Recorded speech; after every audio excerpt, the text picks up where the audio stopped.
Assalamualaikum warahmatullahi wabarakatuh, sahabat setia yang dimuliakan oleh Allah, selamat datang di saluran YouTube kami yang penuh cinta dan kedamaian.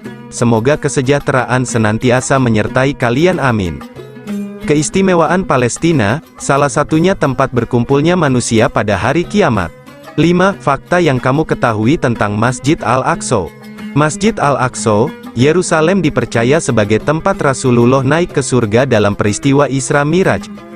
Sebagaimana banyak disebutkan bahwa negeri Syam nantinya akan menjadi tempat berkumpulnya manusia di hari kiamat, lebih tepatnya berada di Baitul Maqdis yang berlokasi di Palestina. Berikut wilayah yang ada di sekitarnya. Telah dijelaskan dalam sebuah hadis dari Abu Dzar, Rasulullah SAW bersabda, Syam adalah tempat berkumpul dan berpencar pada hari kiamat. Namun, ada pula yang menafsirkan bahwa umat yang akan dikumpulkan pertama kali pada hari kiamat di negeri Syam tersebut adalah kaum Yahudi. Hal ini berdasar pada firman Allah Subhanahu wa Ta'ala dalam surah Al-Hasyr ayat 2 yang artinya, Dialah yang mengeluarkan orang-orang kafir di antara ahli kitab dari kampung-kampung mereka pada saat pengusiran yang pertama. Beberapa ulama mengatakan melalui ayat di atas, bahwa Syam adalah negeri tempat berkumpulnya manusia, dan orang Yahudi yang menjadi yang pertama dikumpulkan di tempat itu, barulah yang kedua adalah seluruh manusia. Kembalinya agama Islam di akhir zaman Makkah yang menjadi kiblat bagi umat Islam seluruh dunia disebut juga sebagai pusat penciptaan. Selain itu, Makkah juga ditetapkan Allah SWT sebagai pembawa kemaslahatan bagi agama, dunia, dan umat manusia. Namun, perlu diketahui bahwasanya kemunculan Islam pertama secara garis besar ada di sekitar wilayah Hijaz, dengan berlandas pada dalil-dalil, pusat kenabian tersebut ada di negeri Syam. Di mana di negeri Syam itulah, manusia adalah dikumpulkan, yakni di Baitul Maqdis dan wilayah sekitarnya, tak hanya menjadi tempat berkumpulnya manusia, tetapi juga kembalinya agama Islam di akhir zaman yang tampak dengan jelas.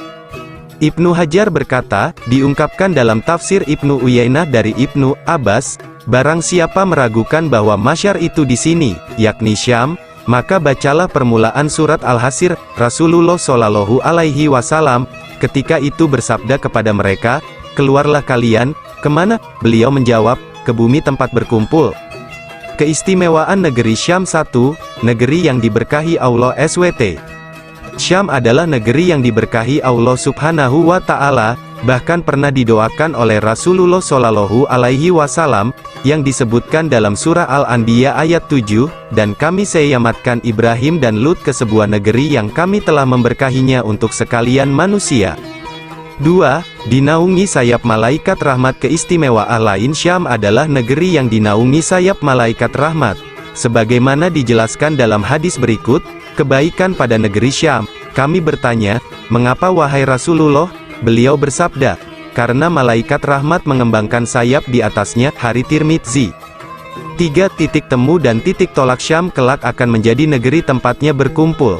Hal ini dijelaskan dalam hadis berikut, kalian akan dikumpulkan di sana. Tangan beliau menunjuk ke Syam, jalan kaki atau naik kendaraan maupun berjalan terbalik, kepada di bawah. Hari Ahmad. 4. Benteng Islam saat perang akhir zaman. Di akhir zaman nanti, negeri Syam akan menjadi benteng ketika terjadi perang. Pada tiap panji terdiri 12.000 prajurit. Benteng umat Islam saat itu di wilayah yang disebut Goutoh, daerah sekitar kota Damaskus, Suriah.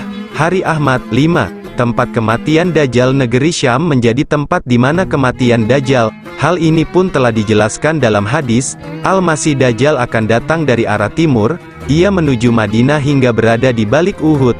Ia disambut oleh malaikat, maka malaikat membelokkan arahnya ke Syam. Di sana ia dibinasakan. Hari Ahmad.